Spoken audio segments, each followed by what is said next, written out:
Toastmasters, fellow members, and brand new guests. Tonight, I want to talk to you about what makes a leader. For many years, I've always been interested in how humans react to things. What makes somebody ambition? What drives them? Why there are so many people that are extremely smart, but their emotional intelligence is not there. So I've always admired the word leader. Like when you call somebody a leader, what does that actually mean? As Margie told you, I have read a significant number of articles. I won't bother you telling you the list because it's long. But I took 3 books that made an impact on my research. And I want to share those with you. One of them, I'm sure you've heard of his name. His name is Simon Sinek, S-I-N-E-K. He wrote a book called Leaders Eat Last. I found it very interesting. And some of the things he says is that ambition is refusing to quit on ourselves, but leadership is refusing to quit on others. If you watch his YouTube videos, he's very interesting, very lively, and he always says, you know, business always hires good managers, but never teaches them how to be leaders. Nobody tells you that to be a leader, you have to give all the credit away. But when things don't go well, you have to take all the blame. Then we have this wonderful woman called Doris Godwin. She's a historian.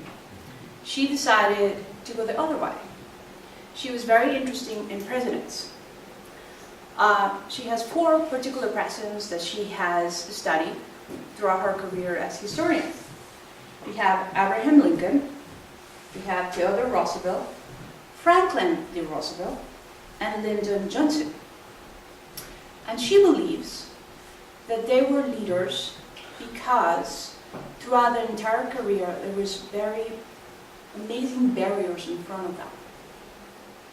You may know some of those. Civil War, the World War II. So she always believed that all these people must have something in common to be able to go through all this and come out ahead and never give up, no matter how hard they were treated or how people were thought of them. And she says that she comes up with the conclusion that to be a leader, you must have an extreme ambition and quite a moral quote. Nothing, you will not give up for nothing. You will always see the vision, what is in front of you. Even if it takes you 5 years to get there, you will see it. And sometimes the people around them do not see that vision, but they saw it. And that's why their ambition took them there. Then we have Churchill. I'm sure you know a lot about this man, Winston Churchill. He has been written all over. Quotes have been said about him. People admire him. Today, when he was doing his business of being the leader, at that time, people did not thought he was wonderful. They criticized him. They put a lot of barriers on him.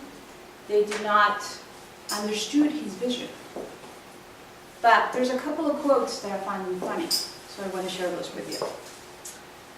Tactic is the ability to tell somebody to go to hell in such a way that they look forward to the trip.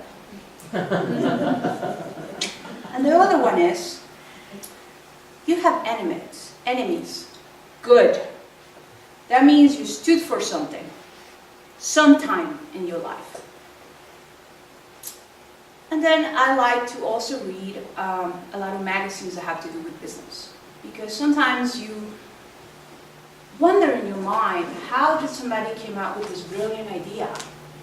And they make billions of dollars. And you think, wait a minute, I used to have that idea. Why am I not making that money? So I always like to read about all these young people that come out with these brilliant apps and these brilliant things and see them skyrocket. One of those magazines is Inc. N-I-N-C. And it's online, so you can look. And they came out with the 100 answers to what leadership is. So I should have read this article first before all the other books that I read, don't you think? Because they got all the answers. So I'm going to read you a few, not all 100, I promise. So, let's guess. Who do you think said this quote? The ultimate measure of a man is not where he stands in the moments of comfort, but where he stands in times of challenge and controversy. Any guesses? Good job. So based on all this, I can say to you that being a leader is not for the faint of heart. And it definitely is not a title that you have, but it's something you have earned. Thank you.